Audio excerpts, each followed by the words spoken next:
No other pirate in history has become as infamous as Edward Teach, also known as Blackbeard.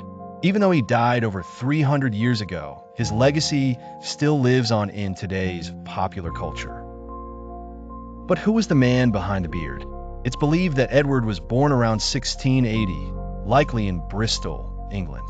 Like many pirates, Edward Teach might have been a fake name, and records show variations like Thack, Tack, and the Lake. Historian Colin Woodward insists his real name was Thatch, and a mistake in a Boston newspaper started the misconception that he was called Teach. Woodward discovered that people who knew him referred to him as Edward Thatch. Back then, spelling wasn't standardized, and names were often written as they sounded. This, along with different accents, could explain why his surname has so many variations. This confusion adds to his mystery and makes it hard to find records of his true identity. However, the name Thatch does appear in early 18th century Bristol census records. According to Robert Earl Lee, the author of Blackbeard, the pirate Teach, or Thatch, came from a smart and wealthy family, which makes it more likely that his name was an alias.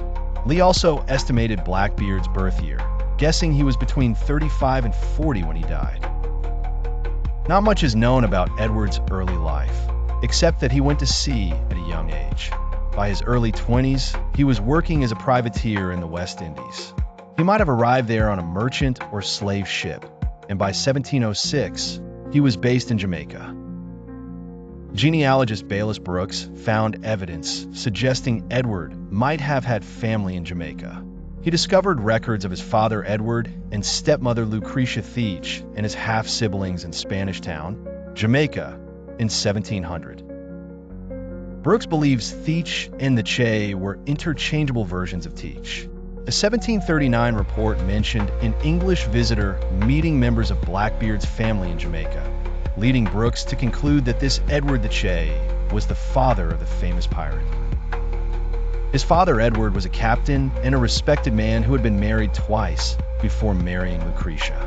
Brooks also found a document written by Edward's son, also named Edward, giving up his rights to his father's estate in favor of his stepmother and half-siblings. While there's no definitive proof linking these records to Blackbeard, the evidence is intriguing. From 1701 to 1714, during the War of the Spanish Succession, privateers were hired by European powers to attack enemy ships. Privateers were essentially legal pirates backed by their governments.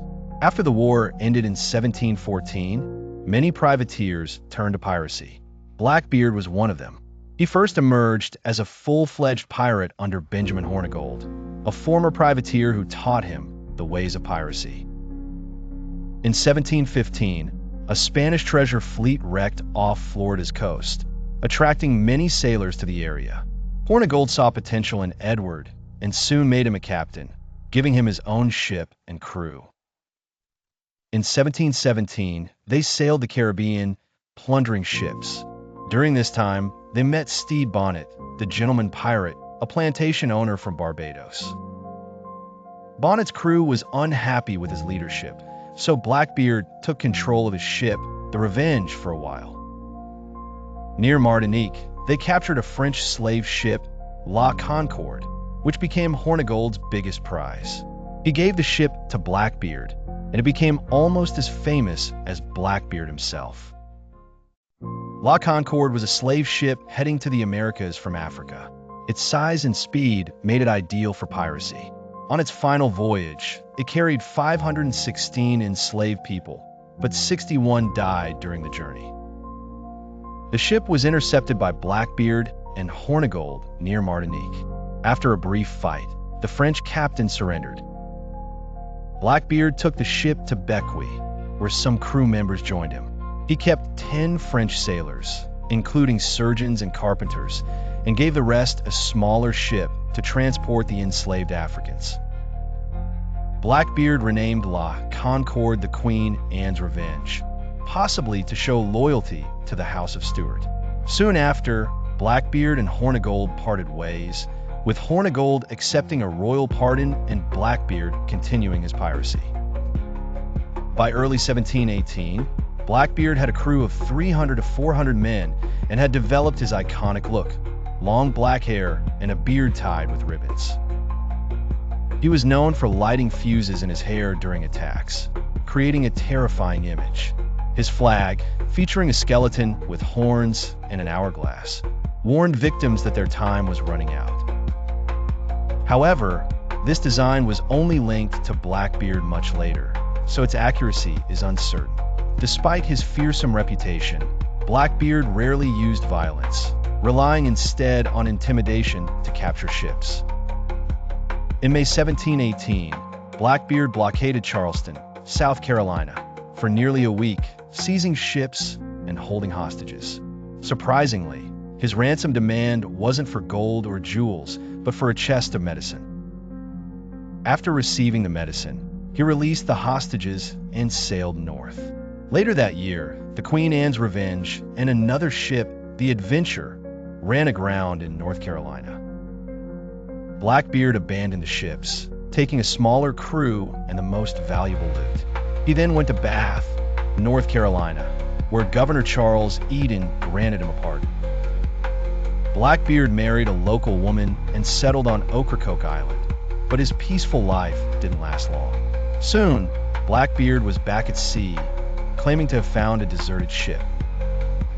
He was allowed to keep its cargo, likely due to bribes. However, his return to piracy angered Virginia's Governor Alexander Spotswood, who sent Lieutenant Robert Maynard to capture him. On November 22, 1718, Maynard's forces confronted Blackbeard in a bloody battle. Blackbeard fought fiercely, but was killed after sustaining 25 wounds, including 5 gunshots. His head was hung from Maynard's ship as a trophy. The truth about Blackbeard remains shrouded in mystery. Some say he was a ruthless killer, while others believe he was an intelligent man who avoided violence. Regardless, his legend continues to captivate people today. If you enjoyed this story, please hit the like button and subscribe for more videos like this.